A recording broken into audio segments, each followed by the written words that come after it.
Buenas noches, bienvenidos a una emisión más de Noti VBJ. Hoy, 18 de marzo de 2020, recordaremos a la expropiación petrolera como un acto que ha sido venerado por gobiernos presentes y pasados, como un hecho de libertad, un paso al desarrollo y el inicio de la riqueza de nuestra sociedad. Pero, ¿qué es una expropiación? ¿Y cómo nos ha beneficiado después del 18 de marzo de 1938? Lo establecido en la ejecución de la Ley de Expropiación, establecida en el artículo 27 de la Constitución mexicana, el Estado se hacía legalmente de embarcaciones, maquinarias, oleoductos, refinerías, instalaciones, edificios, de las compañías filiales y subsidiarias. También hablaremos del importante desempeño que tuvo Lázaro Cárdenas al enfrentarse a estas situaciones de la expropiación petrolera. Bueno, es hora de pasar dos entrevistas que fueron rescatadas de los archivos, con las reporteras Fernanda Quijano y Novia Yael, quienes fueron unas importantes reporteras de aquellos tiempos, en el periodo de Lázaro Cárdenas de 1934 a 1940, su periodo de gobierno.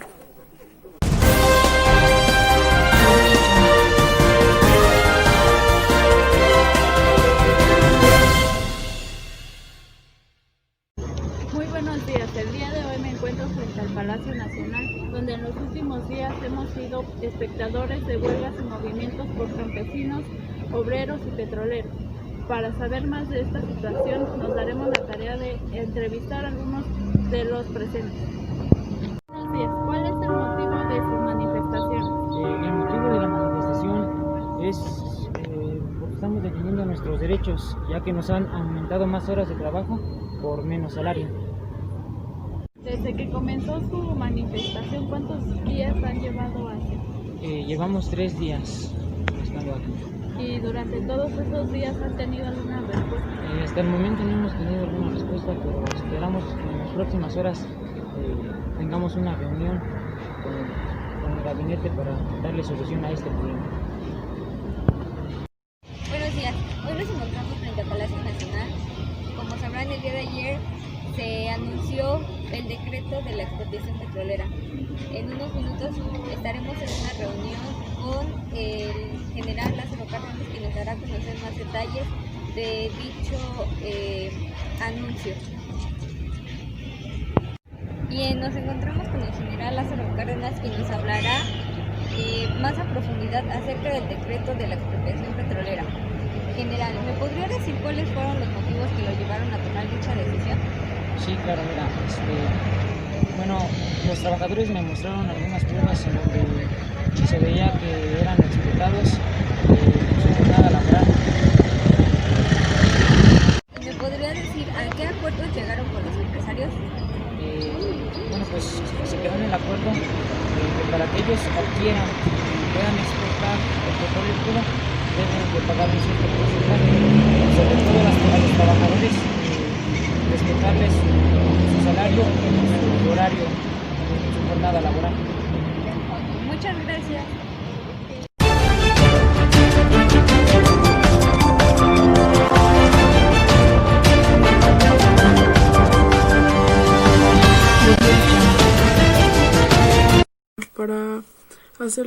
Para saber cómo es que inició la expropiación petrolera, me enlazo con mi queridísima amiga Ingrid Blancas, quien nos hablará acerca del inicio de la expropiación petrolera y algunos puntos muy relevantes acerca de este acontecimiento de la expropiación petrolera.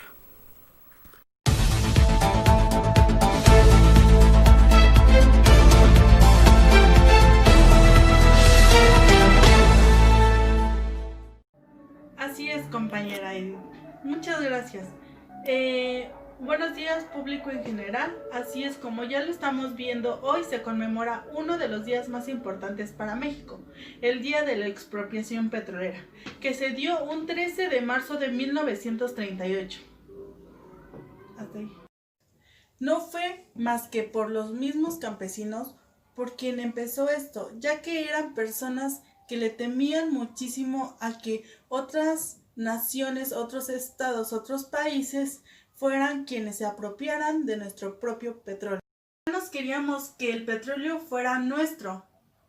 ¿Qué pasó? Lázaro Cárdenas se involucra y ayuda a los campesinos, pero no solamente se trató del trabajo de él, fue por los campesinos, por los pobladores que luchando ganaron sus tierras. ¿Por qué? Porque esos eran recursos que le pertenecían a México. Ya. Esto es cuando Lázaro Cárdenas también tiene una junta con el dueño o el que era como el encargado de la empresa de petróleos y llegan a un acuerdo para que a otros países se les vendiera el petróleo de México, pero a un costo que pues ellos habían puesto. Pero obviamente no se respetó como tal, pero aún así el petróleo se quedó en México y no se fue a otros países. Pero vamos contigo, compañera, para que nos hables un poquito más acerca de esto.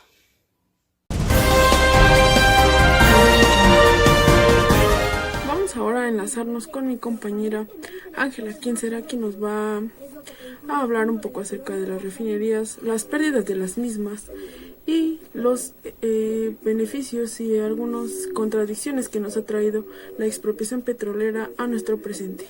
Vamos, acompáñenme a hacer la llamada con mi compañera. Como sabemos, o más bien, a lo largo de la historia se han cerrado refinerías para beneficiar a particulares. Pero en cambio se cerraron 4 de las refinerías y se otorgaron a cambio 230 permisos de importación para beneficiar a compañías transnacionales a costa de empobrecimiento de los mexicanos. El exdirector de Pemex, José Antonio González Anaya, promovió la privatización, declarando que no es negocio refinar. Sin embargo, en países altamente industrializados como Japón, existe 29 refinerías operando a toda su capacidad. De acuerdo con la memoria de labores de Petróleos Mexicanos Pemex y a los reportes operativos de 1973 a 2017 del mismo organismo, así como datos de la Secretaría de Economía, mientras que en México ya fueron paralizadas las refinerías Ingeniero Antonio M. Amor y en Salamanca, Guanajuato, la ingeniera Héctor Lara Sosa y Cadereyta Querétaro de la ciudad de Madero en Nuevo León, y la Antonio Doval y Jaime en Salinas Cruz, Oaxaca, con el argumento de que se está aplicando una política de mantenimiento que no han demostrado que exista. En cambio, en Estados Unidos se tienen registradas cerca de 500 refinerías de empresas privadas, la mayoría operando. ¿Será un mal negocio, así como lo dice González Anaya? Otros países menos desarrollados también procuran mantener sus refinerías operando, como en Ecuador, Arabia Saudita, y su economía crece, como en Japón, que obtuvo un crecimiento económico en los últimos 3 años de entre 7 y 9% de Producto Interno Bruto.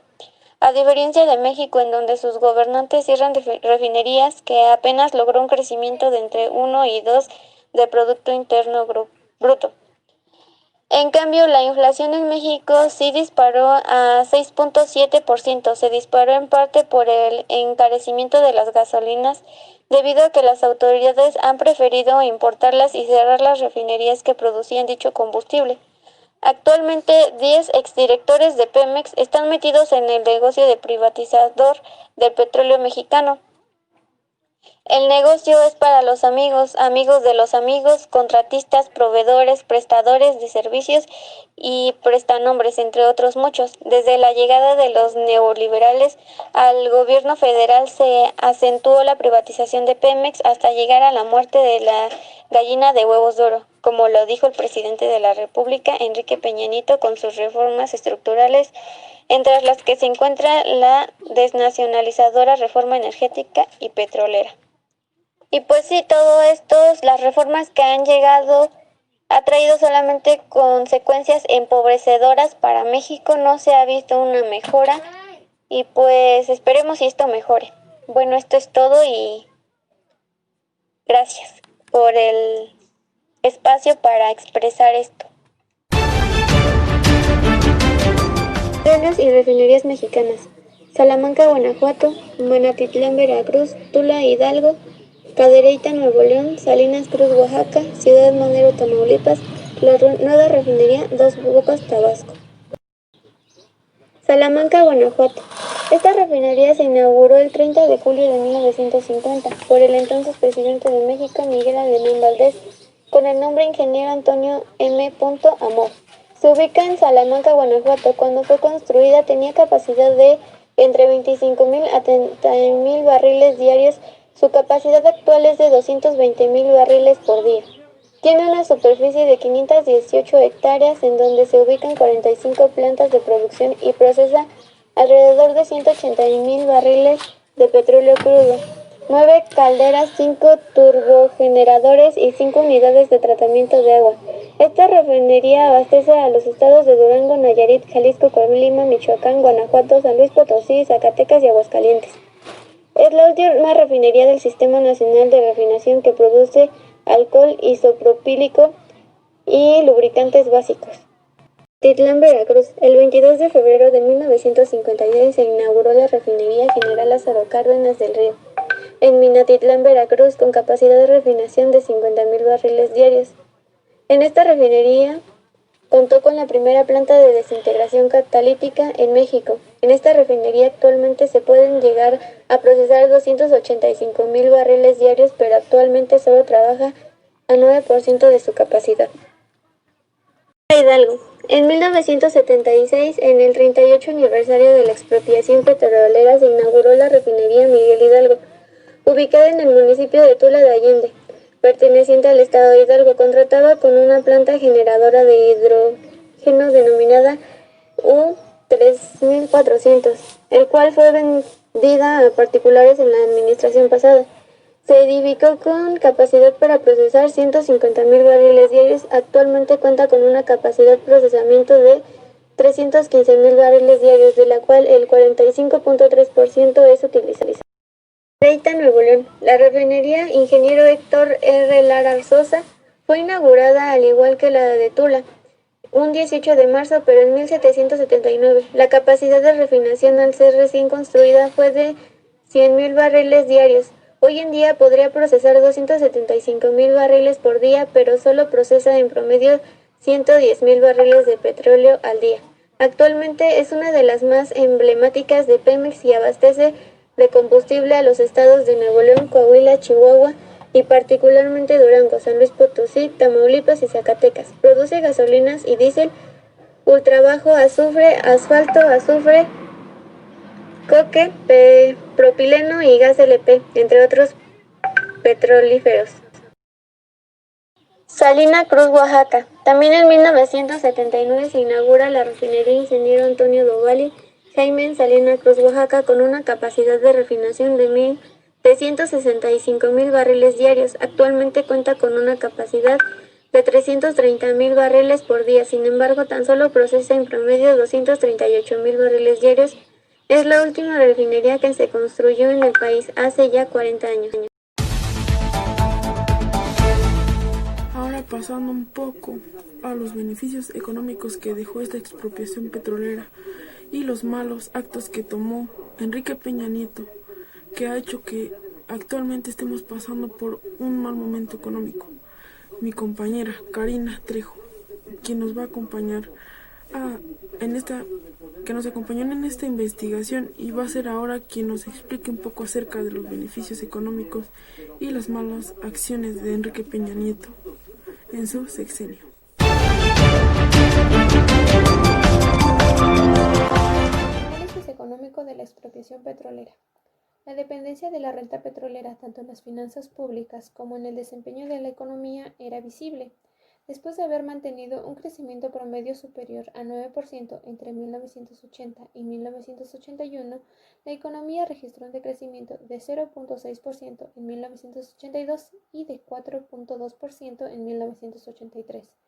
Estos resultados de la economía mexicana, cuando empezaba un viraje de largo plazo de la renta petrolera de los mercados internacionales, exhibían la desmedida confianza y dependencia que se había depositado en dichos ingresos, la falta de una estrategia que aprovechara productivamente lo que continuaba representando un excedente por el menor costo de producción del crudo en los pozos mexicanos y el impacto de las medidas de liberación de la economía y de concentración de la participación del Estado en el proceso económico. La magnitud del desplome del crudo de la exportación en 1986 redujo en ese año la participación de los impuestos petroleros al 37% del total de los ingresos ordinarios del gobierno federal. Dicha captación hubiese sido inferior si el gobierno no hubiera aplicado incrementos extraordinarios al impuesto sobre los petrolíferos comercializados en el mercado interno para recuperar la caída de la renta petrolera externa. No obstante, este mecanismo, la severa caída del valor de las exportaciones petroleras se mantuvieron en promedio de los 6.800 millones de dólares entre 1987 y 1995. Se tradujo en una declinación de la participación de los impuestos petroleros en los ingresos ordinarios del gobierno federal, al significar una cuarta parte durante la primera mitad de los 90. Todavía en 1998 se registró una caída adicional al precio promedio del crudo mexicano de exportación, al ubicarse a los $10.18, lo cual situó las ventas externas en el 28% de los ingresos de las ventas totales, es decir, la tercera parte de lo que llegaron a representar 16 años atrás, lo cual determinó que los impuestos petroleros representaron en 1998 y 1999 el 31% de los ingresos ordinarios del gobierno federal, nivel inferior respecto a la recuperación registrada en los 2 años anteriores. La impresionante caída que registraron los precios internacionales del petróleo en 1998 colocó el precio real apenas al 8% por encima de los precios en 1973 y prácticamente al mismo nivel que en 1948, es decir, de medio siglo atrás. En respuesta a esta crisis petrolera, los gobiernos de Miguel de la Madrid y Carlos Salinas de Gortari emprendieron medidas de cambio estructural que se tradujeron en una caída de la participación del gasto público del PIB, a pasar del 28% en 1981 al 18% en 1994 y 16% en el año 2000. Por su parte, la inversión pública representa el 12% del PIB en 1981, que se reduce al 3% en el 2000. El desmantelamiento de la soberanía mexicana sobre sus hidrocarburos se inició en el sexenio de Carlos Salinas de Gortari y culminó en el de Enrique Peña Nieto, con la llamada reforma energética, y más aún, luego de descomunales fraudes sucesivos. De acuerdo con los diversos especialistas, fue el Fondo Monetario Internacional el que obligó a hipotecar nuestro petróleo a cambio de créditos y el Tratado de Libre Comercio. Hoy, a 82 años después, las grandes firmas extranjeras no solo regresaron a México, BP, Chevron y Shell entre ellas, sino que tienen a Pemex como su empleada. El ingeniero Fabio Barbosa Cano, experto en aguas profundas, dice que Pemex es hoy una mera administradora de instalaciones y empleados. Pemex ha pasado de ser una de las principales del ranking mundial como productora del petróleo a ser el 8º lugar. De tener refinerías con 80 y hasta 90% de producción, hoy las tiene funcionando apenas de un 40 o 60% de su capacidad. De exportar 50% del crudo, ahora hace 80%, lo que ha obligado a la importación de gasolinas para el abasto local. De contar con las mejores máquinas petroquímicas, hoy necesita comprar etano en el extranjero para poder mantenerlos con una mediana producción. Los 17.000 kilómetros de ductos por los que se transporta gas y gasolina pasaron a ser un tema de seguridad nacional, a un simple objeto de renta al mejor postor, con las llamadas temporadas abiertas o venta de plaza. Y lo más grave, de detentar la exclusividad de México para explorar, explotar y producir crudo, ahora empresas de 17 países tienen en sus manos contratos para dichas actividades en 116.000 kilómetros cuadrados de territorio nacional, en mar, tierra firme y aguas someras.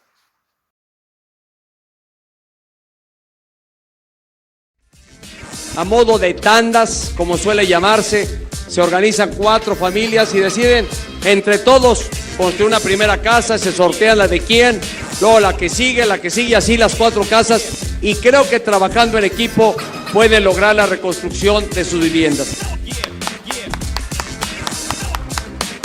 El segundo motivo, pues, es inaugurar esta planta de la industria refresquera, que es el refresco del presidente Peña Nieto. Peña fiel.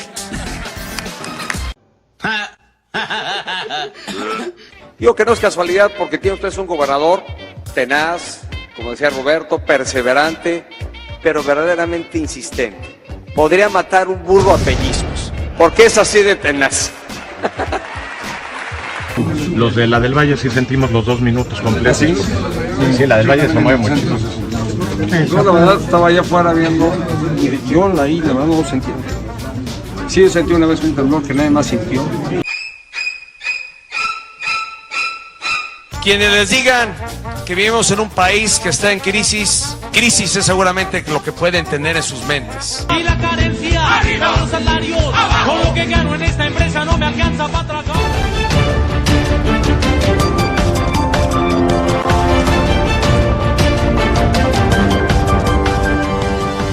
Bueno, esto sería todo de esta emisión. Buenas noches, Edith Ábalos Romero, su servidor. Mañana nos vemos con más de Noti VBJ.